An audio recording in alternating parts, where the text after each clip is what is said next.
हम lecture 5 part 2 का discuss करने जा रहे हैं। हम फिजिकल प्रॉपर्टीज ऑफ अल्केन्स। इससे पहले हमने chemical properties mean reactions of alkanes study कर लिए। अब हमें डिस्कस करना है वो physical properties of alkane discuss करना है। फिजिकल प्रॉपर्टीज में सबसे पहले हम देखेंगे physical states. You know physical states में हमारे पास कोई भी कंपाउंड है उसमें तीन पॉसिबिलिटी है, तीन फिजिकल स्टेट्स हो सकती हैं। एक उसमें सबसे पहले कौन सी है जी, वो है गैसियस फेज। दूसरी कौन सी हो सकती है, वो लिक्विड फेज हो सकती है। तीसरी कौन सी है, वो सॉलिड स्टेट में हो सकता है। और आप लोगों को पता है कि सबसे कम जो फिजिकल स्टेट में कंपाउंड एग्जिस्ट करते हैं वो लिक्विड स्टेट में एग्जिस्ट करते हैं, क्योंकि इसके लिए टेम्परेचर की कंडीशन है और एक नैरो रेंज टेम्परेचर होती है। इसलिए लिक्विड्स में जो कंपाउंड्स हैं वो कम एग्जिस्ट करते हैं। गैसियस और सॉलिड स्टेट में उनकी एग्जिस्टेंस जो है वो अबंडेंस में होती है। तो इसमें C1 से लेके ऐसे अल्केन जिनमें कार्बन 1 to कार्बन 4 है, यानी मीथेन से लेके ब्यूटेन तक, ये सारे सारे ऐसे हाइड्रोकार्बन ऐसे अल्केन्स हैं जो कि कलरलेस और ऑर्डरलेस गैसेस होते हैं। जैसे नंबर ऑफ एटम्स इंक्रीज होते हैं, हमने पढ़ा लंदन डिस्पर्शन फोर्सेस में चैप्टर 4 फर्स्ट ईयर में भी, नंबर ऑफ एटम्स इंक्रीज करने से मॉलिक्यूल का साइज इंक्रीज करता है, जिसके नतीजे में लंदन डिस्पर्शन फोर्सेस इंक्रीज करती है। लंदन डिस्पर्शन फोर्सेस इंक्रीज करने से मॉलिक्यूल्स की जो फिजिकल स्टेट है वो चेंज होती है। यहाँ पे नंबर ऑफ एटम्स कितने हैं, 1 से लेके 4 तक है। इसलिए नंबर ऑफ एटम्स कम होने की वजह से साइज कम है और लंदन डिस्पर्शन फोर्सेस वीक हैं। इसलिए इनकी जो फिजिकल स्टेट है वो कौन सी है, गैसियस फॉर्म एग्जिस्ट करते हैं। Number of atom 5 to number of atom carbon 17, pentane to heptadecane are colourless odourless liquid form exist करते हैं। क्यों लिक्विड फॉर्म है, क्योंकि नंबर ऑफ एटम्स इंक्रीज करके नंबर ऑफ एटम इंक्रीज करने से उनमें लंदन डिस्पर्शन फोर्सेस स्ट्रांग होती हैं और वो गैस से किस में कन्वर्ट हो जाते हैं, लिक्विड फॉर्म में। अगर हम C5 से कम होंगे एटम लेंगे तो वो किस में होंगे, गैसियस फॉर्म में। अगर हम C17 से फर्दर यानी कार्बन 18 तक जाएंगे तो वो सॉलिड में हो जाएगा। इसका मतलब ये है कि कार्बन 5 से लेकर कार्बन 17 तक के अल्केन्स वो एग्जिस्ट करते हैं लिक्विड स्टेट में। तो ये एक नैरो रेंज है existence of alkanes in liquid state. C18 यानी ऐसे अल्केन्स जिनमें कार्बन की तादाद कितनी हो, 18 हो, 18 हो टू ऑनवर्ड, जितने भी अल्केन्स हायर अल्केन्स जिनको हम कहेंगे वो सारे सारे किस फॉर्म में एग्जिस्ट करते हैं, वो सारे सॉलिड की स्टेट में एग्जिस्ट करते हैं, उनकी फिजिकल स्टेट सॉलिड है। नेक्स्ट जो फिजिकल प्रॉपर्टीज में हमारे पास पॉइंट है वो कौन सा, सॉल्युबिलिटी का। सॉल्युबिलिटी में हम ये पहले भी डिस्कस कर चुके हैं, लाइक डिसॉल्व लाइक फिनोमेना होता है। हमारे पास अल्केन सारे नॉन पोलर इन नेचर है, नॉन पोलर होने की वजह से फिर किसमें डिसॉल्व होंगे ये, फिर ये नॉन पोलर सॉल्वेंट में, like ether, benzene, carbon tetrachloride. Non polar क्यों होते हैं ये हम आगे इसमें नॉन पोलर नेचर के अंदर इसको डिस्कस करेंगे, इसके नॉन पोलर कैरेक्टर को। एक्चुअली कार्बन और हाइड्रोजन का इलेक्ट्रोनेगेटिव डिफरेंस इतना ज्यादा नहीं है जो इसको पोलर बना सके, इसलिए नॉन पोलर होने की वजह से ये नॉन पोलर सॉल्वेंट में डिसॉल्व होते हैं। फिजिकल कांस्टेंट कौन सी चीज है, फिजिकल कांस्टेंट भी इसमें हम लेते हैं एक तो density, melting point, boiling point. ये तीन पॉइंट्स है, इसको हम फिजिकल कांस्टेंट्स का नाम देते हैं। फिजिकल कांस्टेंट में डेंसिटी कैसे इंक्रीज कर रही है, मेल्टिंग पॉइंट इंक्रीज करता है या डिक्रीज करता है, बॉइलिंग पॉइंट इंक्रीज या डिक्रीज करता है by increasing the number of atoms, by increasing the number of carbon atoms in alkanes. ये तीनों हमारे पास जो फिजिकल कांस्टेंट है, density, melting point, boiling point, increases by increasing the number of carbon atom. Number of carbon atom increase करने से ये तीनों कांस्टेंट इंक्रीज होते हैं, क्योंकि physical constant, melting point, boiling point directly proportional होते हैं इंटरमॉलिक्यूलर फोर्सेस पे। नंबर ऑफ एटम इंक्रीज करने से स्ट्रेंथ इंक्रीज होती है फोर्सेस की, जिसके रिजल्ट में मेल्टिंग पॉइंट भी इंक्रीज करेगा और क्या इंक्रीज करेगा, बॉइलिंग पॉइंट भी इंक्रीज करेगा। Solubility decrease by increasing the molecular mass, जैसे मॉलिक्यूलर मास इंक्रीज करता जाएगा सॉल्युबिलिटी डिक्रीज करती जाएगी। Boiling point increase 20 Celsius to 30 Celsius, यानी 20 to 30 पॉइंट का बॉइलिंग पॉइंट में इजाफा होता है जब एक अल्केन से दूसरे अल्केन में, यानी एक CH2 ग्रुप ऐड होता है तो उसमें इतना बॉइलिंग पॉइंट का डिफरेंस आता है। मीन हमारे पास मीथेन है, इससे अगर हम इथेन में जाएंगे तो इन दोनों के बॉइलिंग पॉइंट में कितना डिफरेंस होगा, वो 20 to 30 डिफरेंस होगा। क्यों, दोनों में डिफरेंस कितने का, वो है CH2 का। एक CH2 ग्रुप ऐड होने से जो बॉइलिंग पॉइंट में चेंज आता है वो 20 to 30 सेंटीग्रेड टेम्परेचर का चेंज आता है। Branch chain having low boiling point as compare to normal chain, ये हमने चैप्टर 7 के रिफॉर्मिंग वाले टॉपिक में पढ़ा है कि जब किसी भी नॉर्मल चेन को हम कन्वर्ट करते हैं ब्रांच चेन में तो उसका बॉइलिंग पॉइंट क्या करता है, डिक्रीज कर जाता है। इसलिए हम कहते हैं ऐसे हाइड्रोकार्बन जो कि ब्रांच चेन है हैविंग लो बॉइलिंग पॉइंट्स, उनके बॉइलिंग पॉइंट्स क्या है, लो है as compare to normal chain. Normal mean straight chain. Example में हमारे पास है butane, and butane straight chain है, बॉइलिंग पॉइंट इसका -0.5 सेल्सियस है।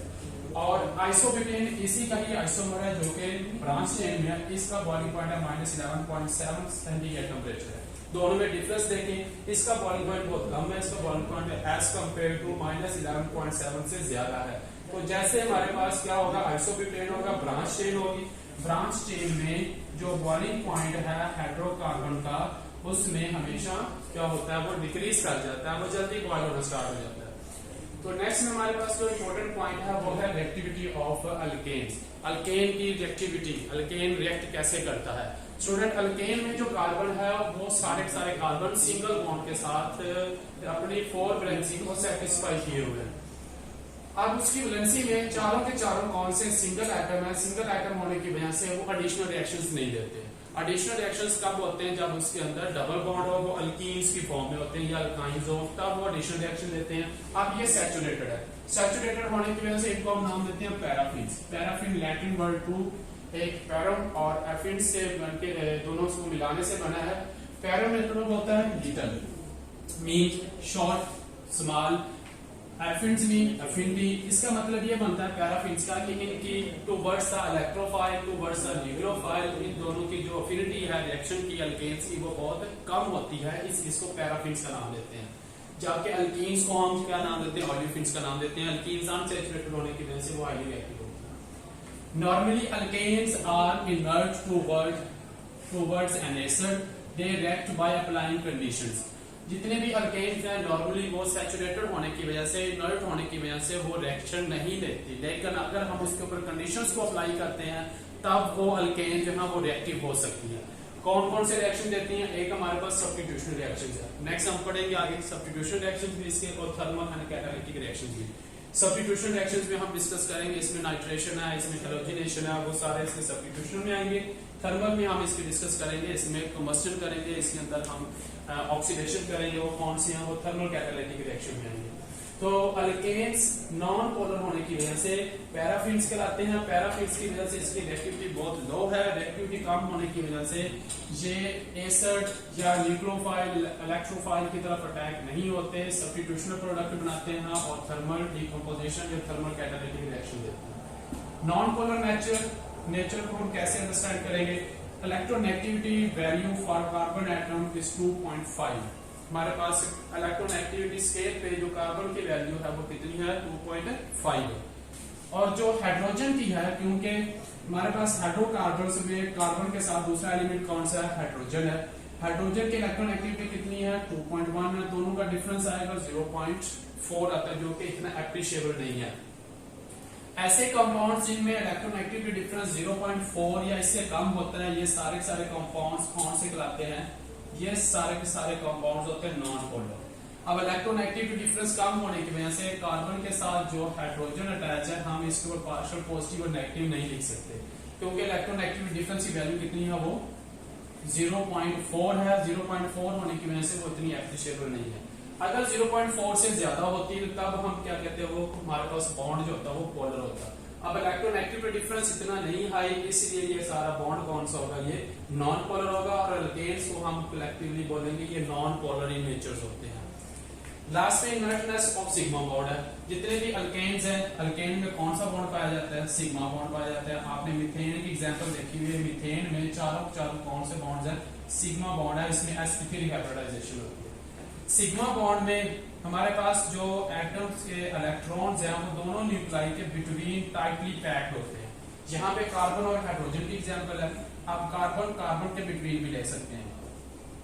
ये दोनों इलेक्ट्रॉन, इन दो कार्बन के न्यूक्लाई, इनके ऊपर पॉजिटिव चार्ज है, इन दोनों के सेंटर में क्या है, टाइटली पैक्ड होते हैं।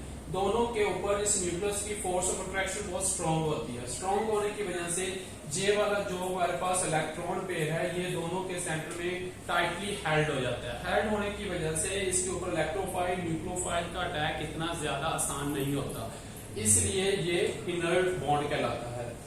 Electrons are highly packed in sigma bond between two carbon atoms which make it very stable. क्योंकि ये हाईली पैक्ड है, इतना एक्सपोज नहीं हुआ। दूसरे न्यूक्लियोफाइल इलेक्ट्रोफाइल के लिए आसानी से अवेलेबल नहीं होगा, इसलिए स्टेबल बॉन्ड कहलाएगा। Electron of sigma bond can neither attack on electrophile nor nucleophile. जो सिग्मा बॉन्ड के इलेक्ट्रॉन्स हैं उसके ऊपर इलेक्ट्रोफाइल और न्यूक्लियोफाइल का अटैक जो है उतना आसान नहीं होता। तो इसमें जो हमने डिस्कस किया फिजिकल प्रॉपर्टीज ऑफ अल्केन्स में, सबसे पहले फिजिकल स्टेट है, नंबर ऑफ एटम्स बढ़ने से फिजिकल स्टेट भी चेंज होती है, gas to liquid, liquid to solid. और सॉल्बिलिटी इसकी इसमें है नॉन पोलर होने की वजह से ये नॉन पोलर सॉल्वेंट में डिसॉल्व होंगे, carbon tetrachloride, benzene, ether. Physical constants में बॉइलिंग पॉइंट, मेल्टिंग पॉइंट और डेंसिटी इनकी number of carbon atom increase करने से इंक्रीज करती है, लेकिन सॉल्बिलिटी जो है वो डिक्रीज करती है by increasing the molar mass. Boiling point increase करता है 20 to 30 Celsius by adding each CH2 group. Branch chain का बॉइलिंग पॉइंट कम है as compare to normal chain. Isobutane का बॉइलिंग पॉइंट -11.7 है, जबकि एन-ब्यूटेन का 0.5 है। रिएक्टिविटी ऑफ अल्केन में पैराफिन्स होते हैं, लो फिनिटी है, इसके रिएक्शन की इनर्ट होते हैं, एसिड की तरफ एसिड या बेस इसके ऊपर अटैक नहीं कर सकते। कंडीशंस अप्लाई करेंगे तो सब्स्टिट्यूशनल और थर्मल कैटालिटिक रिएक्शन देंगे। नॉन पोलर क्योंकि इलेक्ट्रोनेगेटिव डिफरेंस 0.4 है। Inertness sigma bond between two carbon atoms के जो सिग्मा बॉन्ड है वो इलेक्ट्रॉन्स हाईली पैक्ड होने की वजह से इलेक्ट्रोफाइल न्यूक्लियोफाइल का अटैक मुश्किल होता है।